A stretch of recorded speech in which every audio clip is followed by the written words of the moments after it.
Hello दोस्तों, कैसे हैं आप सब। उम्मीद करती हूँ अच्छे और मस्त होंगे।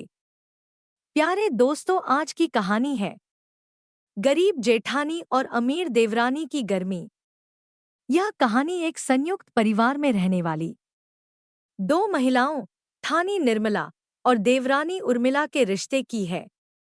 एक तरफ निर्मला साधारण जीवन जीने वाली, मितव्ययी और अपने छोटे छोटे साधनों में संतुष्ट रहने वाली महिला है, जबकि दूसरी ओर उर्मिला अमीर घर से आई, फैशनेबल और हमेशा ठाट बाट में रहने वाली महिला है। दोनों के जीवन और आदतों में जमीन आसमान का अंतर होने के बावजूद उनके बीच का हास्य और तकरार हर किसी को गुदगुदा देता है। निर्मला और उर्मिला का ससुराल शहर के एक पुराने मोहल्ले में था। यह एक पुराना और संयुक्त परिवार था, जहां सभी एक साथ रहते थे। निर्मला का स्वभाव बिल्कुल शांत और सरल था। शादी के बाद से ही वह इस घर की आदतों में रम गई थी और अपने ससुराल वालों का पूरा ख्याल रखती थी। फिर उर्मिला की शादी इस घर में हुई, जो एक अमीर परिवार से आई थी।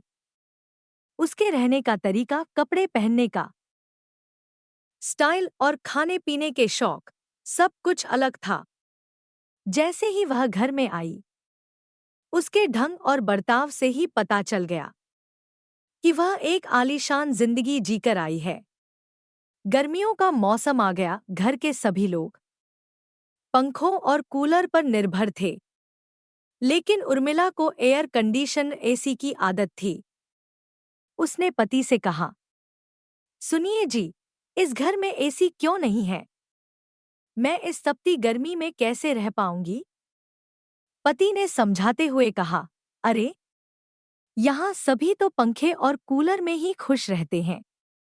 और फिर इस मोहल्ले में एसी लगाने से बिजली का बिल कितना आएगा, इसका भी तो सोचना है।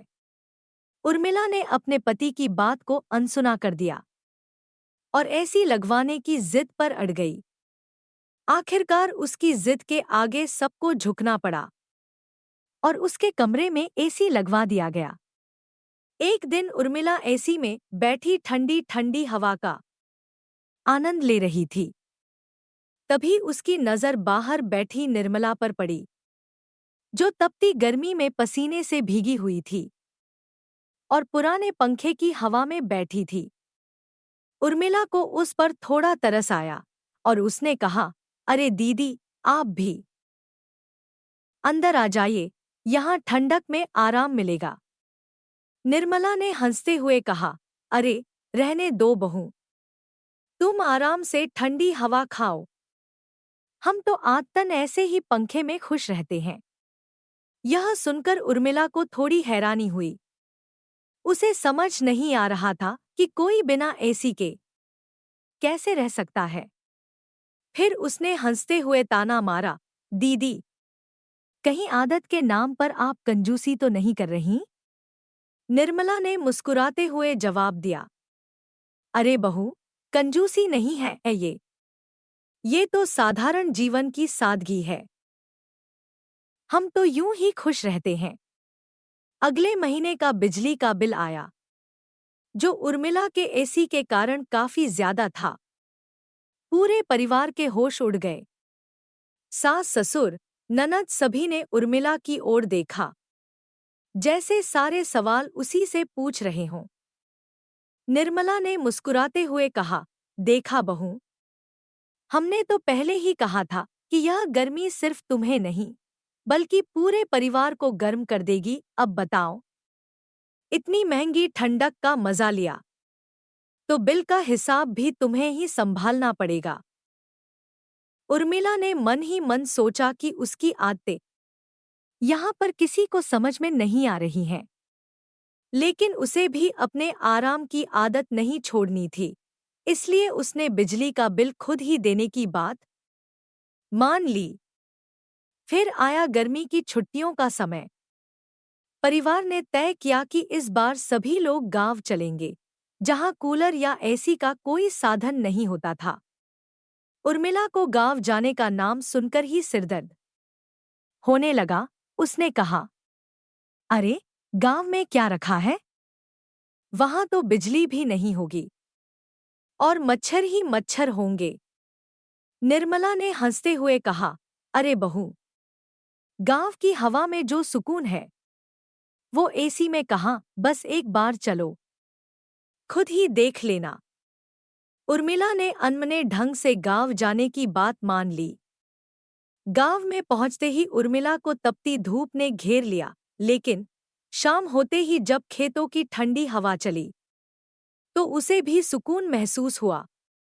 रात में पेड़ों की ठंडी ठंडी हवा ने उसे एहसास दिलाया कि बिना एसी के भी ठंडक महसूस की जा सकती है। निर्मला ने मजाक करते हुए कहा, देखा बहू, यहाँ ठंडी हवा के लिए कोई बिल नहीं आता, बस प्रकृति का आनंद लो और खुश रहो।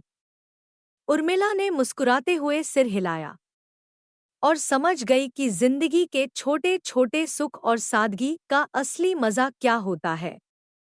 इस तरह गर्मी के इस छोटे से अनुभव ने उर्मिला को सिखाया कि जिंदगी सिर्फ ऐशाराम की चीजों में नहीं है, बल्कि सादगी में भी सुख है। प्यारे दोस्तों, यह कहानी यहीं पर समाप्त होती है। आपको यह कहानी कैसी लगी? कमेंट बॉक्स में जरूर बताएं। अगर आपको हमारी ये कहानी पसंद आई हो तो कृपया हमारे वीडियो को लाइक, शेयर और चैनल को प्लीज सब्सक्राइब जरूर कर लें। इससे हमें मोटिवेशन मिलता है और आप तक ऐसी ही मजेदार कहानियां सबसे पहले पहुंचती रहेगी। प्यारे दोस्तों, नमस्कार।